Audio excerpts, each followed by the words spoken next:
Hello everyone, मैं पंकज कुमार वर्मा स्वागत करता हूं आप सबका हमारे चैनल पीएससी स्टडी गुरु में। मैं आज आपके लिए 12th क्लास के मैथमेटिक्स में मोस्ट इंपॉर्टेंट क्वेश्चन लेकर आया हूं। मैं आज आपको लेसन नंबर 6 अवकलज के अनुप्रयोग में से इंपॉर्टेंट क्वेश्चन करवाने वाला हूं। मैंने इसके पहले भी एक वीडियो बना रखा है अवकलज के अनुप्रयोग पर। यदि आपने उस वीडियो को नहीं देखा है तो मैंने डिस्क्रिप्शन में लिंक दे रखी है, आप डिस्क्रिप्शन में लिंक पर क्लिक करके उस वीडियो को देख सकते हैं। तो आज मैं आपको इसका सेकंड पार्ट करवाने वाला हूं, मतलब मैं करवाने वाला हूं आपको कुछ और महत्वपूर्ण प्रश्न। तो चलिए चलते हैं हमारी क्लास में और देखते हैं आज के महत्वपूर्ण प्रश्न। लेकिन उसके पहले अभी तक आपने हमारे चैनल को सब्सक्राइब नहीं किया है तो फटाफट चैनल को सब्सक्राइब कर दीजिए और बेल आइकन को प्रेस कर दीजिए, जिससे कि इसी तरीके के आगे आने वाले वीडियो के नोटिफिकेशन आपको मिलते रहे। तो चलिए देर ना करते हुए चलते हैं हमारी क्लास में और देखते हैं अवकलज के अनुप्रयोग पर आधारित प्रश्न। चलिए प्यारे स्टूडेंट, तो आ चुके हम हमें क्लास में और हम करने वाले हैं आज अवकलज के अनुप्रयोग पर आधारित प्रश्न। तो हमारा क्वेश्चन ये है, एक वृत्त की त्रिज्या 3 सेंटीमीटर प्रति सेकंड की एक समान दर से बढ़ रही है। क्षेत्रफल में वृद्धि किस दर से होगी जबकि त्रिज्या 10 सेंटीमीटर हो जाए। यहाँ पर इस क्वेश्चन में हमें तीन चीजें क्लियर तरीके से दिख रही है कि उसमें वृद्धि किस दर से हो रही है और हमें क्या ज्ञात करना है और कब ज्ञात करना है, ये भी हमें यहाँ पर दिया। तीन चीजें हमें यहाँ पर क्वेश्चन के अंदर दिख रही है। सबसे पहले हम उन्हें लिख लेंगे। दिया है, ये लिखा हमने यहाँ पे दिया है। क्या क्या दिया हुआ है? वृत्त की त्रिज्या 3 सेंटीमीटर प्रति सेकंड की समान दर से बढ़ रही है। तो वृत्त की त्रिज्या को r से दर्शाते हैं और हमें दर दे रखी है तो हमें t से उसमें देना पड़ेगा भाग। ये दे दिया हमें, देखो वृत्त की त्रिज्या में परिवर्तन, मतलब वृत्त की त्रिज्या की दर दे रखी है हमें कितनी? 3 सेंटीमीटर प्रति सेकंड। यहाँ पर ये हमें दे रखा है। दूसरा, त्रिज्या कितने सेंटीमीटर दे रखी है? 10 सेंटीमीटर, मतलब r बराबर दे रखा है यहाँ पे 10 सेंटीमीटर। और हमें ज्ञात करना है क्षेत्रफल में वृद्धि की दर। यहाँ पे देखो दर शब्द लिखा हुआ है, इसका मतलब हमें t से क्या करना है? डिवाइड करना है। और किस में करना है? क्षेत्रफल में करना है। और तो क्षेत्रफल को हम a से दर्शाते हैं तो हमें निकालना है dA/dt। तो यहाँ पर हमें क्या निकालना है ये हमें क्लियर हो चुका है। जो दिया हुआ है वो लिख दिया और जो ज्ञात करना है वो लिख दिया। तो हम यहाँ पे मान लेंगे, माना वृत्त का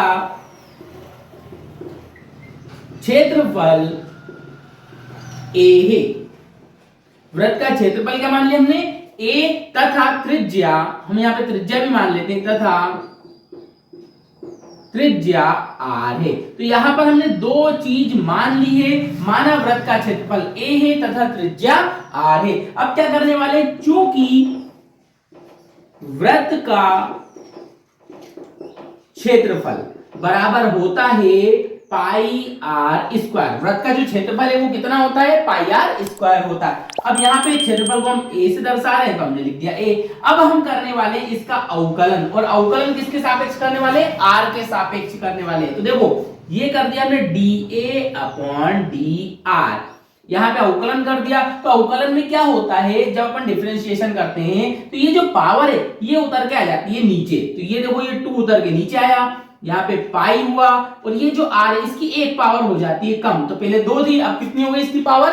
1 हो गई। 1 को लिखने की जरूरत नहीं होती, अब भी 1 ही है। तो ये हो चुका है इसका अवकलन। तो यहां पर हमने देखा कि dA/dr कितना आ गया? 2 पाई r आ गया। लेकिन हमें जो ज्ञात करना है वो क्या है? dA/dt। तो यहाँ पर हम लिख देंगे, चूंकि dA/dt, इसको अपन तोड़ के लिखेंगे, इसको अपन ऐसे लिख सकते हैं dA/dr इंटू dr/dt। इसे हमने ऐसे तोड़ के लिख दिया। देखो dA/dt लिखा हुआ है, dr से dr कैंसिल करें तो, लेकिन बस इसको हमने तोड़ के लिख दिया। क्यों? क्योंकि हमारे पास इसकी वैल्यू नहीं थी, हमारे पास इन दोनों की वैल्यू है। इन दोनों से अपन ये बना सकते हैं dA/dr। अभी अपन ने निकाला कितना है? 2 पाई r।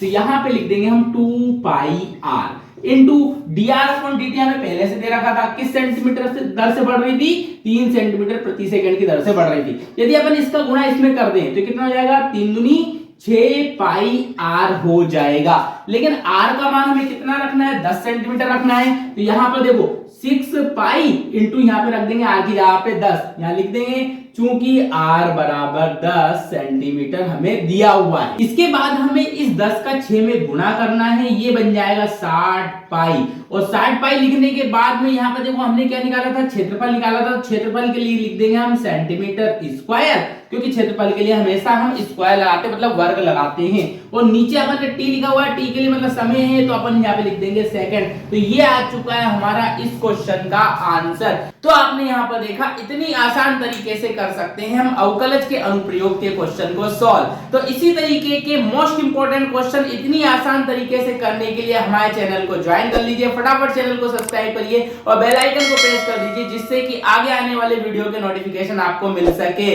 तो चलिए आज के लिए इतना ही, मिलते हैं नेक्स्ट वीडियो में नए इंपॉर्टेंट क्वेश्चंस के साथ। तब तक के लिए धन्यवाद।